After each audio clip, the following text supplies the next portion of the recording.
Good morning friend, मैं सुप्रिया स्वागत करती हूँ आपका डिकोड एग्जाम में। फ्रेंड, आज डेली करंट अफेयर्स की क्लास में हम डिस्कस करेंगे 11 जनवरी से रिलेटेड जितने भी न्यूज़ हैं, जितने भी इवेंट्स हैं जो हमारे एग्जाम के लिए इंपॉर्टेंट हैं, हम उन्हें एक एक करके यहाँ पे देखेंगे।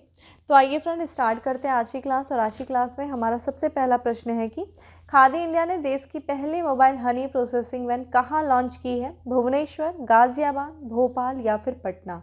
Correct answer is B Uttar Pradesh के गाजियाबाद ज़िले में देश की पहली मोबाइल हनी प्रोसेसिंग में लॉन्च किया गया है खादी इंडिया के द्वारा। तो यहाँ पे अगर हम इस प्रश्न की व्याख्या देखें तो खादी और ग्रामोद्योग आयोग के अध्यक्ष हैं जिनका नाम है विनय कुमार सक्सेना। तो विनय कुमार सक्सेना ने गाजियाबाद का गांव है श्री शेरा गांव, यहाँ से इन्होंने देश की पहली मोबाइल हनी प्रोसेसिंग वैन को लॉन्च किया है। और इस वैन की खासियत देखें तो ये वैन जो है 8 घंटे में 300 किलो शहद का प्रसंस्करण कर सकती है। और इतना ही नहीं, इस वैन में जांच लैब भी है, यानी कि टेस्ट लैब है। किस चीज़ का टेस्ट, किस चीज़ का जांच करने के लिए? शहद की गुणवत्ता का। ठीक है, तो ये जो जांच लैब है ये शहद की गुणवत्ता का जांच कर सकती है कि किसी भी तरह का शहद में कोई मिलावट तो है नहीं। और साथ ही साथ अगर इस मोबाइल हनी प्रोसेसिंग का उद्देश्य देखें क्या है, तो ये जो है ये इसका उद्देश्य है जितने भी मधुमक्खी पालक हैं उनको ट्रेनिंग देना। ठीक है, मधुमक्खी पालन से संबंधित। और साथ ही साथ जो किसान हैं जो मधुमक्खी का पालन करते हैं उन किसानों को मधुमक्खी के बॉक्स का वितरण करना। और साथ ही साथ जो गांव के जो शिक्षित हैं और साथ ही साथ जो बेरोजगार युवक हैं उनको मधुमक्खी पालन की गतिविधियों के जरिए उनके अतिरिक्त आय को अर्जित करने में सहायता करना, ये इसका उद्देश्य है। और इतना ही नहीं, यहाँ पे देखा जाए प्रधानमंत्री जी का एक विज़न है मीठी क्रांति। ठीक है, मीठी क्रांति शहद से संबंधित है। तो शहद उत्पादन के जरिए प्रधानमंत्री के मीठी क्रांति के विजन को दृष्टि में रखते हुए खादी और ग्रामोद्योग आयोग ने मधुमक्खी पालकों और किसानों को उनकी शहद की उपज का उचित मूल्य प्राप्त करने में सक्षम बनाने के लिए यह अनूठा इन्वेंशन क्या है, ये देख सकते हैं आप वैन है। यहाँ पे देखिए, देश में श्वेत क्रांति के साथ स्वीट क्रांति की भी ज़रूरत है। ये प्रधानमंत्री नरेंद्र मोदी जी का विज़न रहा है मीठी क्रांति से संबंधित। और इस वैन की सबसे इम्पॉर्टेंट ये चीज़ है कि ये वैन जो है वो प्रोसेसिंग जो है इस प्रकार से डिज़ाइन किया गया इस वैन को कि ये जो मधुमक्खी पालन जो करता है, जो मधुमक्खी पालक हैं, उनके दरवाजे पे ही जाकर के शहद का क्या करेगी? प्रसंस्करण करेगी, प्रोसेसिंग करेगी। इससे जो उनको क्या फ़ायदा मिलेगा?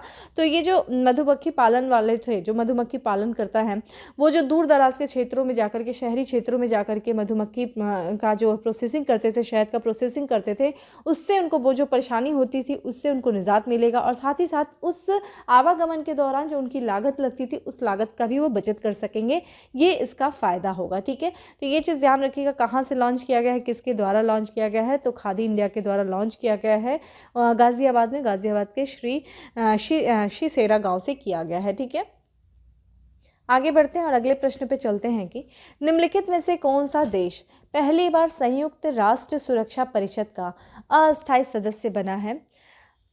अल्बानिया, ब्राज़ील, गैबॉन या फिर घाना? करेक्ट आंसर इज ए है। ठीक है, अल्बानिया बना है और ये पहली बार संयुक्त राष्ट्र सुरक्षा परिषद का अस्थायी सदस्य बना है। और यहाँ पे देखें तो अभी हाल ही में देखा जाए नए अस्थायी सदस्य बनाए गए हैं। 5 अस्थायी सदस्य बने हैं जिसमें से अल्बानिया है, ब्राज़ील है, गैबॉन है, घाना है और संयुक्त अरब अमीरात है। ठीक है, और ये सुरक्षा परिषद के 5 नए अस्थायी सदस्य बने हैं और अल्बानिया इसमें से जो है पहली बार संयुक्त राष्ट्र सुरक्षा परिषद का नया अस्थायी सदस्य बना है। अगर हम ब्राज़ील की बात करें तो ये 11वीं बार बना है सुरक्षा परिषद का अस्थायी सदस्य।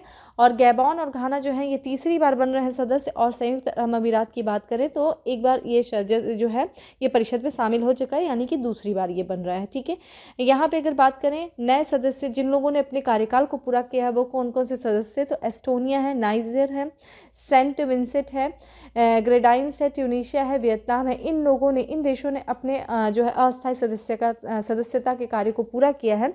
और अगर हम सुरक्षा परिषद की बात करें तो सबसे राष्ट्रीय सुरक्षा परिषद का जो गठन हुआ था, जो स्थापना हुई थी 1945 में हुई थी। ठीक है, 1945 में हुई थी, संयुक्त राष्ट्र चार्टर के द्वारा किया गया था। और इसमें देखा जाए 15 सदस्य होते। ठीक है, जैसा कि आप यहाँ पे देख रहे हैं 15 सदस्य होते जिसमें से 5 अस्थायी होते और 10 जो होते अस्थायी होते। 5 अस्थाई सदस्य में, जिसको P5 कहते हैं, ये 5 अस्थाई सदस्य हैं वो कौन कौन से हैं? USA है, संयुक्त राज्य अमेरिका है, रूसी संघ है, फ्रांस है, चीन है और यूनाइटेड किंगडम है। और यहाँ पे देखा जाए 10 अस्थाई सदस्य हैं। इनकी जो सदस्यता है वो अस्थाई रहती है, यानी कि 2 वर्षों के कार्यकाल के लिए ये प्रतिवर्ष चुने जाते हैं। ठीक है, तो प्रतिवर्ष 2 वर्ष के कार्यकाल के लिए 5 अस्थाई सदस्य जो है उनका चुनाव होता है। और ये जो 10 अस्थाई सीटें जो होती हैं ये क्षेत्रीय आधार पर की जाती हैं। इनका चुनाव जो होता है वो क्षेत्रीय आधार पे होता है। इन सीटों का जो वितरण होता है वो क्षेत्रीय आधार पे होता है। और भारत को भी हम लोगों ने बताया था पिछले साल, जो भारत भी वर्ष 2021 में 8वीं बार जो है वो अस्थायी सदस्य के रूप में यूनाइटेड नेशन सिक्योरिटी काउंसिल में प्रवेश लिया था। और 2 वर्ष के लिए, यानी कि वर्ष 2021 से लेकर के 22 तक के है अस्थायी सदस्य के रूप में है। ठीक है, अल्बानिया भी इस बार किया गया और पहली बार हुआ है। चूँकि हम अल्बानिया की बात यहाँ पे कर रहे हैं तो अल्बानिया भी देख लेते हैं कहाँ पे है। ये यूरोप की कंट्री है और इसकी जो देखें यहाँ पे आप देख सकते हैं कि कहाँ पे है। ये देखा जाए इटली के जस्ट बगल में, मेडिटेरियन ओशियन में है ये। और यहाँ पे इसकी जो राजधानी हमें अल्बानिया की दिख रही है वो दिख रही है तिराना दिख रही है। करेंसी की बात करें तो लेक जो है ये इसकी करेंसी है। और यहाँ के जो राष्ट्रपति हैं वो हैं इलिट मेटा। ठीक है, यहाँ के राष्ट्रपति हैं। ठीक है, और यहाँ पे क्षेत्र देखें, यहाँ पे इसका माउंटेग्रो जो है, यहाँ पे इसका जो अगर हम सीमा देखें किन किन देशों से है तो माउंटेनेग्रो से है, फिर यहाँ पे कोसोवो से है, फिर मैसिडोनिया से और यहाँ पे ग्रीस से। और यहाँ पे देखिए एड्रियाटिक सागर से इसकी सीमा लग रही है। ठीक है, और इटली जो है इससे लगा हुआ देश तो नहीं है लेकिन इससे पड़ोस में है। ठीक है, तो इस तरह से था हमारा अल्बानिया से संबंधित चीज़ों को देखा हम लोगों ने। अब आते हैं अगले प्रश्न पे कि ऑस्ट्रेलिया और किस देश ने पारस्परिक पहुंच समझौता नामक एक रक्षा संधि पर हस्ताक्षर किया? ध्यान रखिएगा ये रक्षा संधि है, पारस्परिक पहुंच समझौता, और ऑस्ट्रेलिया और किस देश के बीच में हुई है?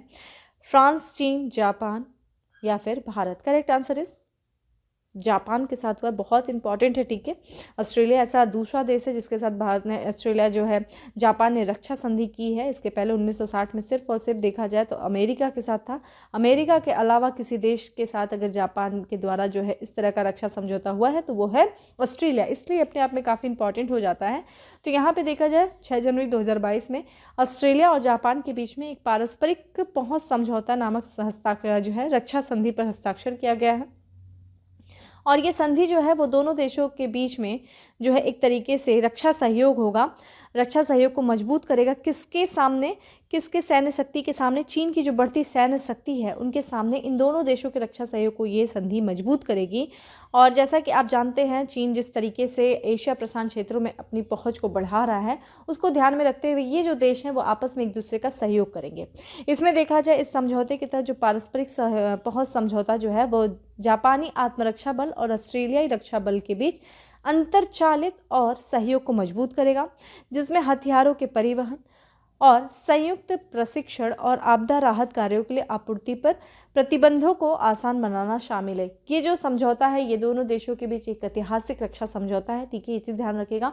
और इस समझौते के तहत जो दोनों देशों की सेनाएं हैं उनके बीच में एक घनिष्ठ सहयोग की अनुमति देता है। ठीक है, ये समझौता उद्देश्य क्या है इस समझौते का? जैसा कि आप लोगों ने देखा कि जो कानूनी बाधाएं हैं उन बाधाओं को ख़त्म कर देना और साथ ही साथ एक देश के सैनिक को प्रशिक्षण और अन्य जो उद्देश्यों के लिए दूसरे देश में प्रवेश कराने की अनुमति देना। ठीक है, यही एक समझौता है।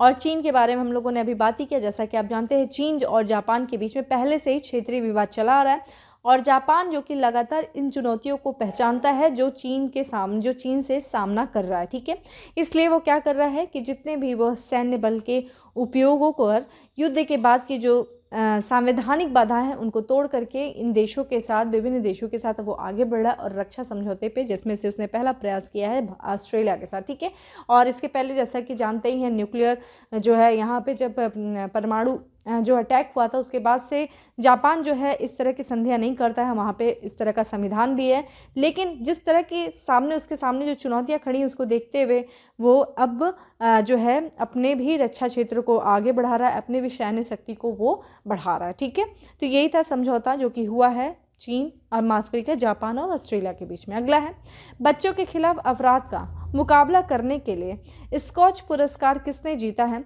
बचपन बचाओ संगठन, ईशा फाउंडेशन, दिव्य ज्योति प्राइवेट लिमिटेड या फिर फॉरेंसिक विज्ञान प्रयोगशाला। Correct answer is D.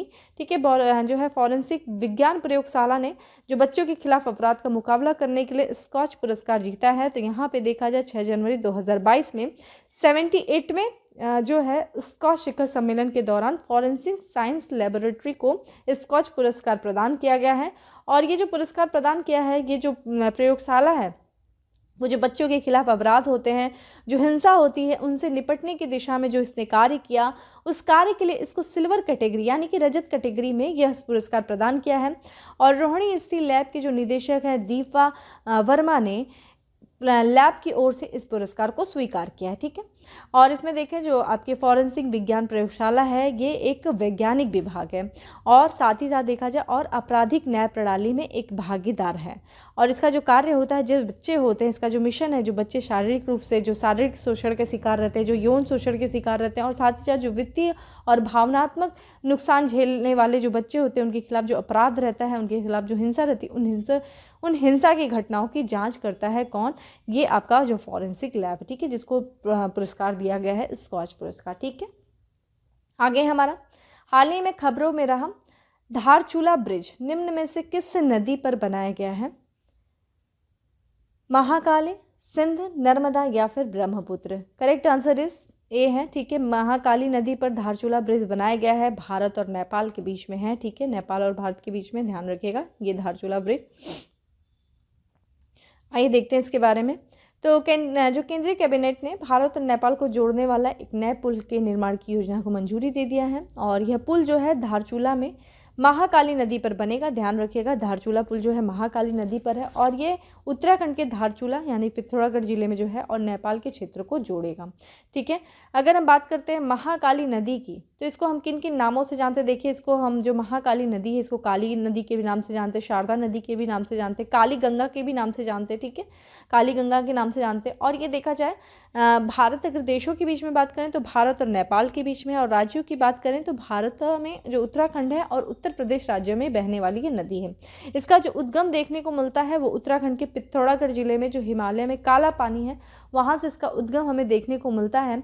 और ये जो लिपुलेख दर्रा है उस दर्रे के निकट भारत और तिब्बत की जो सीमा है उस तिब्बती सीमा पर देखा ये काली माता का मंदिर है।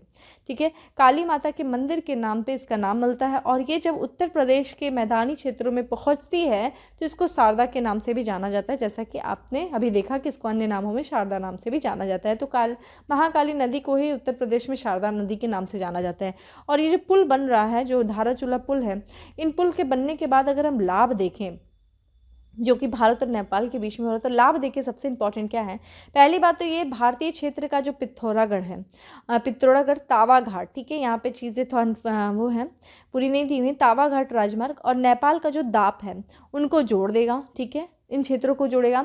और जब दो क्षेत्रों को जोड़ेगा, दो देशों के जो देशों के बीच जब जुड़ेगा ये पुल जब जोड़ेगा तो उनके बीच में क्या होगा, आवागमन जो है सुगम होगा। जो एक देश से दूसरे देश लोग आते जाते थे, सीमाएं हैं, तो उनका आवागमन सुगम होगा। जब आवागमन सुगम हुआ तो व्यापारिक गतिविधियां भी तेज होंगी। ठीक है, तो व्यापारिक गतिविधियों को भी तेज लाने में ये काफ़ी ज़्यादा महत्वपूर्ण भूमिका निभाएगा।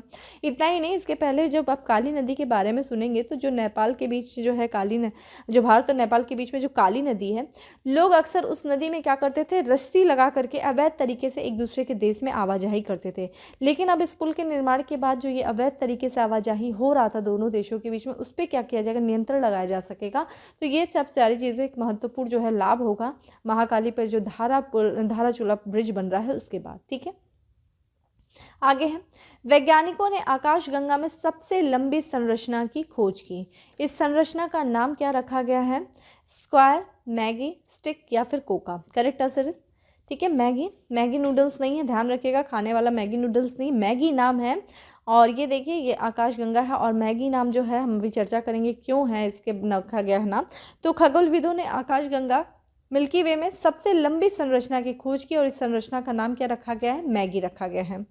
ये जो संरचना है वो एक हाइड्रोजन फिलामेंट है और ये ब्रह्मांड में लगभग कितने दूरी तक फैला है, तो ये ब्रह्मांड में लगभग 16 ट्रिलियन मील तक, यानी कि लगभग करीब 257 खरब किलोमीटर तक ये लंबा फैला हुआ है। अगर प्रकाश वर्ष की दूरी देखा जाए तो ये संरचना पृथ्वी से लगभग 55,000 प्रकाश वर्ष दूर है। ठीक है, Max Planck Institute of Astronomy के खगोलविदों के नेतृत्व के एक अंतर्राष्ट्रीय टीम ने यूरोपीय अंतरिक्ष संघ के गया उपग्रह का उपयोग करके इस संरचना को मापा था, ठीक है। और खोजकर्ता के मुताबिक जो है मैगी नामक यह विशाल हाइड्रोजन फिलामेंट जो है वो 3900 प्रकाश वर्ष लंबा है। अगर हम देखें तो कितना ट्रिलियन के बराबर है, 5.1 प्रकाश वर्ष 5.87 ट्रिलियन मील के बराबर है। और अगर हम बात करें तो ये कितना चौड़ा है, तो 130 प्रकाश वर्ष चौड़ा है। और ये लगभग 13 अरब साल पहले ही यह संरचना बन गई थी, मैगी संरचना। और मैगी जो नाम दिया गया है एक खगोलविद है जिनका नाम है जुआन सोलर, ठीक है। जुआन सोलर की बात करें तो इन्होंने इस संरचना के बारे में जो है संरचना के बारे में बहुत 1 साल पहले ही इस वस्तु के बारे में जो है सुरंग ढूंढ लिया था, पहले ही बता दिया था, ब्रह्मांड के इसमें ढूंढ लिया था। तो उन्होंने अपने जो ये कहाँ के हैं, ये जो जुआन हैं ये कोलंबिया के हैं, ठीक है, कोलंबिया के हैं ये। और कोलंबिया की सबसे जो लंबी नदी उसी का नाम मैगी है, ठीक है, मैगी है, जिसे हम रियो मैग्डालेना कहते हैं, उसी के नाम से इन्होंने इस संरचना का नाम मैगी संरचना रखा, ठीक है। मैगी ब्रह्मांड का तो अभी तक ध्यान रखिएगा, जो आकाशगंगा में सबसे लंबी संरचना जो अभी खोजी गई है अभी तक की वो है मैगी नाम है, ठीक है। आगे चलते हैं और नेक्स्ट प्रश्न पे चलते हैं कि रेलवे सुरक्षा बल ने देश भर के प्रमुख रेलवे स्टेशनों पर कितनी मेरी सहेली टीमों को तैनात किया है? 200, 350, 244 या फिर 150। करेक्ट आंसर इज सी है, 244 मेरी सहेली टीमों को तैनात किया गया है रेलवे सुरक्षा बल के द्वारा, ठीक है। तो रेलवे सुरक्षा बल ने देश भर के प्रमुख रेलवे स्टेशनों पर 244 मेरी सहेली टीमों को तैनात किया है। और ये जो पहल, ये जो शुरुआत, ये जो पहल है मेरी सहेली पहल, देखिए किसके द्वारा, क्या उद्देश्य है, किसके द्वारा किया गया? तो भारतीय रेलवे ने जो ट्रेनों में जो महिलाएं यात्रा करती हैं उन यात्रियों को, जो महिला यात्री हैं उन महिला यात्रियों को सुरक्षा प्रदान करने के उद्देश्य से मेरी सहेली नामक जो है पहल को शुरुआत की थी। ध्यान रखिएगा, मेरी सहेली पहल की शुरुआत भारतीय रेलवे के द्वारा की गई थी उन महिलाओं की सुरक्षा के लिए जो महिलाएं ट्रेन में यात्रा करती हैं, ठीक है। इस पहल को देखा जाए किसके द्वारा की गई है, ये पहल जो है भारतीय रेलवे के रेलवे सुरक्षा बल के द्वारा जो है मेरी सहेली पहल की शुरुआत की गई है, द्वारा किया गया है। और इसमें देखा जाए इसके तहत जो है इस अभियान से जुड़ी जो टीम होंगी वो महिला जो यात्री होंगी जो सफ़र कर रही होती हैं, उन सफ़र के दौरान उनको सुरक्षा टिप्स देने की जो है देने के साथ ही उनको जागरूक करेंगी कि यदि उनको किसी भी तरह की यात्रा के दौरान परेशानी आ रही है, कोई दिक्कत आ रही है, तो वो तुरंत जो है रेलवे सुरक्षा के हेल्पलाइन नंबर है जिसका नाम है 182 पर कॉल करके उनको इस बारे में सूचना दे देंगी। जो टीम है उनको सूचना दे देंगी, जो महिला होंगी, अगर किसी तरह की उनको सफ़र के दौरान समस्या आ रही है तो। और जैसे वो सूचना देंगे उनको तुरंत ही क्या होगा, RPF की जो टीम है वो तत्काल वहाँ पर हाजिर हो जाएगी। तो इस तरीके से उनकी सुरक्षा जो है सुनिश्चित की जाएगी। तो इस तरीके से देखा जाए काफ़ी हद तक इस अभियान के द्वारा जो है जो आपराधिक घटनाएं होती हैं सुरक्षा महिलाओं के साथ सुरक्षा जो है यात्रा के दौरान जो है रेल यात्रा के दौरान, तो उस पर काफ़ी हद तक लगाम लगाया जा सकता है इस अभियान के द्वारा, ठीक है, मेरी सहेली अभियान के द्वारा। तो किसके द्वारा चलाया गया ये भी ध्यान रखिएगा, भारतीय रेलवे के द्वारा चलाया गया है। आगे देखते हैं, नेक्स्ट प्रश्न है हमारा कि राष्ट्रीय बाघ संरक्षण प्राधिकरण के तहत अब तक देश के 18 राज्यों में कितने टाइगर रिजर्व संचालित हैं? 50, 50, 53, 55, 58। करेक्ट आंसर इज बी 53 हैं, ठीक है, टाइगर रिजर्व हैं।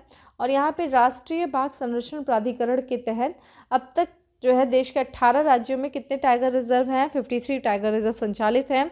और अगर राष्ट्रीय बाघ संरक्षण प्राधिकरण की बात करें तो ये किसके तहत जो है, पर्यावरण मंत्रालय के तहत एक वैधानिक निकाय है, ठीक है। और इसकी स्थापना वर्ष 2006 में हुई थी। किस अधिनियम के तहत की गए थे? तो वन संरक्षण अधिनियम 1972 के प्रावधानों में संशोधन करके वर्ष 2006 में राष्ट्रीय बाघ संरक्षण प्राधिकरण अधिनियम की स्थापना की गई थी, ठीक है। यहाँ प्राधिकरण की स्थापना की गई थी किस मंत्रालय के तहत? पर्यावरण मंत्रालय के तहत की गई थी। और यहाँ पे जो बाघों के संरक्षण के लिए 1973 की बात है, केंद्र सरकार ने एक योजना चलाई थी जिसका नाम है प्रोजेक्ट टाइगर, ठीक है। प्रोजेक्ट टाइगर की शुरुआत जो हुई थी वन संरक्षण अधिनियम 1972 के बाद 1973 में किया गया था। प्रोजेक्ट टाइगर की जो है शुरुआत की गई थी। उद्देश्य क्या था? बाघों का संरक्षण। और इस योजना को जो जमीनी स्तर पर लागू करने का जो कार्य होता है वो करता है, वो कौन करता है? यही प्राधिकरण राष्ट्रीय बाघ संरक्षण प्राधिकरण करता है। और अभी हाल ही में देखा जाए राष्ट्रीय बाघ संरक्षण प्राधिकरण की जो है बैठक हुई थी, 19वीं बैठक हुई थी और जिसकी अध्यक्षता की गई थी केंद्रीय पर्यावरण वन जलवायु परिवर्तन मंत्री जिनका नाम है भूपेंद्र यादव। ठीक है, तो 19वीं बैठक अभी हुई थी राष्ट्रीय बाघ संरक्षण प्राधिकरण की, जिसके कारण से हम इसकी चर्चा कर रहे हैं। कमेंट बॉक्स में आंसर करें कि हाल फिलहाल में जो 53वां टाइगर रिजर्व बना है उसका नाम क्या है। ठीक है, क्योंकि आप लोग पहले भी आंसर कर चुके हैं, लेकिन फिर से करिए, रिवीजन जितनी बार होगा उतना ही आपके लिए अच्छा होगा। ठीक है, नेक्स्ट है हमारा कि हाल ही में चर्चा में रही मिलक नदी किस राज्य में है? मेघालय, झारखंड, मणिपुर या फिर Nagaland. Correct answer is D. ठीक है, नागालैंड में स्थित है मिलक नदी, और इसके बारे में देखा जाए क्यों चर्चा में है तो ये पूर्वोत्तर का राज्य है नागालैंड, वहीं की ये नदी है मिलक नदी। और ये नदी जो है चर्चा के कारण इसलिए बनी है क्योंकि इस नदी में कैटफिश की एक नई प्रजाति पाई गई है, और ये कैटफिश जो है वो छोटे कद यानी कि डॉर्फ कैटफिश है, बहुत छोटे कद की है, जैसा कि आप यहाँ पे देख रहे हैं। और ये नई इसकी प्रजाति पाई गई है इस नदी में, जिस कारण से ये जो नदी चर्चा में है। और अगर हम इस मछली की बात करें तो इस मछली का जो नाम है, इसे किस नाम से, स्यूडो लागूविया के नाम से जाना जाता है, स्यूडो लागूविया वेस्पा के नाम से जाना जाता है। और इसकी खोज जो है नागालैंड के मोगोनचुंग जिले में हुई है। अभी तक इस जो मछली है जिसके बारे में बात कर रहे हैं कैटफिश की, इसकी जो 13 प्रजातियां जो ज्ञात थी, लेकिन अब चूंकि नागालैंड में एक नई प्रजाति मिल गई है, जिससे कि इसकी जो टोटल कितनी प्रजातियां हो गई, वो 24 प्रजातियां हो गई हैं। और ये नदी देख लीजिए, और ये मछली जो है नेपाल, बांग्लादेश, भारत और म्यांमार में पाई जाती है। और अगर हम देखें कि किन किन नदियों में, तो गंगा, ब्रह्मपुत्र, इरावदी, इन सब धाराओं में ये मछली पाई जाती है। ठीक है, ये चीज़ था। अगला हमारा 2020 के बाद वैश्विक जैव विविधता फ्रेमवर्क पर दक्षिण एशियाई परामर्श बैठक का आयोजन कहाँ किया गया? नई Delhi, Hyderabad, Chennai, Bengaluru. Correct answer is a है, नई दिल्ली में किया गया है। जैव विविधता फ्रेमवर्क पर दक्षिण एशियाई परामर्श बैठक का आयोजन किया गया वर्ष 2020 के बाद। ठीक है, पेंडेमिक के कारण ये जो है बैठक नहीं हो पाई थी, तो अभी हाल फिलहाल में किया गया है। 2020 के बाद जो वैश्विक जैव विविधता फ्रेमवर्क है उस पर दक्षिण एशियाई परामर्श की 2 दिवसीय बैठक का आयोजन नई दिल्ली में किया गया है। और इसमें देखिए भाग किन्होंने लिया है, तो किन किन देशों ने लिया है, तो बांग्लादेश ने लिया था इस बैठक में भाग, भूटान ने लिया, मालदीव ने लिया, नेपाल ने लिया, श्रीलंका ने लिया और पाकिस्तान ने लिया। इन देशों के प्रतिनिधियों ने इस बैठक में भाग ली। और इसके अलावा देखिए कौन कौन इस बैठक में भाग लिए। आभासी, ये जो सह वास्तविक बैठक में भाग लेने वाले जो लोग थे वो जैविक विविधता सम्मेलन, मॉन्ट्रियल के सचिवालय, वैश्विक पर्यावरण केंद्र वाशिंगटन, नई दिल्ली में फ्रांसीसी दूतावास, यूएनडीपी भारत, कनाडा, सिंगापुर और IUCN कार्यालय, नेशनल ज्योग्राफिक USA और कैंपेन फॉर नेचर मॉन्ट्रियल के प्रतिनिधियों ने भी इस आभासी वास्तविक बैठक में भाग लिया। और ये जो बैठक है, इस बैठक में भारत का प्रतिनिधित्व किसने किया, तो केंद्रीय पर्यावरण, वन और जलवायु मंत्री जो है भूपेंद्र यादव ने इस बैठक में भारत का प्रतिनिधित्व किया। ये जो द्विदेशीय बैठक हुई है, ये एक तरीके से उद्देश्य क्या था या किस तरीके से आगे कार्य करेगी, तो ये जो दो दिवसीय क्षेत्रीय परामर्श बैठक हुई थी, ये एक तरीके से उन रणनीतियों को विकसित करने में मदद मिलेगी जिन रणनीतियों को शामिल किया जाएगा किसमें, जो मार्च 2022 में जेनेवा में आयोजित होगा। कौन? जैव विविधता अधिसमय यानी कि कन्वेंशन ऑफ बायोलॉजिकल डाइवर्सिटीज़ पे जो वैश्विक बैठक होगी, उस वैश्विक बैठक में जो रणनीतियों को शामिल किया जाएगा, उन रणनीतियों को विकसित करने में ये बैठक काफ़ी ज़्यादा महत्वपूर्ण भूमिका निभाएगी। और इतना ही नहीं, जो अप्रैल और मई में वर्ष 2022 में जो चीन के कॉन्फ्रेंस ऑन पार्टीज होने वाली किसकी, जैव विविधता अधिसमय पे, उनमें जो मुद्दे शामिल किए जाएंगे, जो रणनीति, उनको भी बनाने में ये बैठक काफ़ी ज़्यादा महत्वपूर्ण भूमिका निभाएगी। ठीक है, तो ध्यान रखिएगा कहाँ पे हुई है, नई दिल्ली में हुई है वैश्विक जैव विविधता फ्रेमवर्क पर दक्षिण एशियाई परामर्श बैठक का आयोजन हुआ है। तो ये थे हमारे 10 MCQ। अब आ जाते हैं हम अपने फैक्ट्स ऑफ द डे पे। और फैक्ट्स ऑफ द डे में सबसे पहला फैक्ट्स है कि भारतीय मानव ब्यूरो का 75वां स्थापना दिवस मनाया गया। कब मनाया गया? 6 जनवरी को मनाया गया। IPL 2020 में लखनऊ की टीम का नाम रखा गया है। क्या नाम रखा है? लखनऊ लायंस 11 रखा गया है। ठीक है, 2 टीमों को शामिल किया गया है IPL में, एक लखनऊ है, दूसरी टीम का नाम मुझे बताइए कौन सी टीम है। ठीक है, भारतीय प्रवासी दिवस मनाया गया, 9 जनवरी को मनाया गया। अगला है हमारा, चुनाव आयोग ने लोकसभा और विधानसभा चुनाव लड़ने वाले उम्मीदवारों के लिए खर्च सीमा 70 लाख से और 28 लाख से बढ़ा करके कम से कितनी देर, तो देखिए लोकसभा का जो चुनाव लड़ रहे होंगे उन उम्मीदवारों के लिए जो खर्च की सीमा 95 लाख कर दिया है, और विधानसभा का जो चुनाव लड़ेंगे उनकी जो खर्च की सीमा 40 लाख कर दिया है। तो 70 लाख से बढ़ा करके 95 लाख किया गया लोकसभा चुनाव के लिए, 28 लाख से बढ़ा करके 40 लाख किया गया विधानसभा के चुनाव लड़ने वाले उम्मीदवारों के खर्च की सीमा। ठीक है, ऑस्कर जीतने वाले पहले अश्वैत जिनका भी हाल में निधन हो गया, क्या नाम है? सिडनी पोइट्रियर जो है इनका निधन हो गया, ये आप देख सकते हैं, इनकी तस्वीर है। अगला है पंजाब के नए पुलिस महानिदेशक नियुक्त किए गए जिनका नाम है वीरेश कुमार भावरा। ठीक है, ये पंजाब के पुलिस महानिदेशक हैं जिनको नियुक्त किया गया है पंजाब का, वीरेश कुमार भावरा। मशहूर पेन रोटोमैक, काफ़ी लोगों ने इसको देखा, काफ़ी लोग इसका इस्तेमाल करते होंगे रोटोमैक। उस रोटोमैक ग्रुप के जो प्रबंध निर्देशक थे जिनका अभी हाल ही में 73 वर्ष की उम्र में निधन हो गया, उनका नाम है विक्रम कोठारी। ठीक है, ये इसके प्रबंध निदेशक थे पेन रोटोमैक ग्रुप के। केंद्रीय मंत्री जिन्होंने लखनऊ और देहरादून शहरों में भूकंप जोखिम मानचित्र जारी किया है, उनका नाम है डॉक्टर जितेंद्र सिंह। ठीक है, अगला है शिलोंग चैम्बर चोइर के संस्थापक और प्रसिद्ध भारतीय संगीत कार्यक्रम पियानो वादक जिनका भी हाल ही में निधन हो गया, इनका नाम है नील नोंकी नहरी। ठीक है, लास्ट है हमारा कि लोगों को टैक्स बचाने के लिए स्वास्थ्य बीमा खरीदने की आवश्यकता के बारे में जागरूकता बढ़ाने के लिए बहाने छोड़ो टैक्स बचाओ नामक एक अभियान शुरू किया गया है। तो बहाने छोड़ो और टैक्स बचाओ अभियान किस बैंक के द्वारा शुरू किया गया है? तो भारतीय state bank general insurance company limited के द्वारा शुरू किया गया है। ठीक है, ये चीज़ ध्यान रखिएगा, मोस्ट इंपॉर्टेंट है। ये थे हमारे 10 फैक्ट्स। अब आ जाते हैं उत्तर प्रदेश स्पेशल में। देखिए ये रिपीट है जिसमें अभी हम लोगों ने फैक्ट्स में भी देखा और उत्तर प्रदेश में भी ये चीज़ दी हुई है कि लखनऊ और देहरादून शहरों के भूकंप जोखिम मानचित्र जारी किया है केंद्रीय मंत्री डॉक्टर जितेंद्र सिंह ने। राष्ट्रीय जल पुरस्कार 2022 के तहत सर्वश्रेष्ठ राज्य श्रेणी का पहला स्थान प्राप्त हुआ है किसको? उत्तर प्रदेश को प्राप्त हुआ है। हम लोगों ने ऑलरेडी चर्चा की है इसके बारे में। नेक्स्ट है झांसी जिले के मंडलायुक्त जिन्होंने संस्कृत भाषा को बढ़ावा देने के अभियान में बड़ा कदम बढ़ाया है, उनका नाम है डॉक्टर अजय शंकर पांडे। डॉक्टर अजय शंकर पांडे जो है संस्कृत भाषा को बढ़ावा देने के लिए एक अभियान में बहुत बड़ी भूमिका निभाएं और ये झांसी जिले के मंडलायुक्त हैं।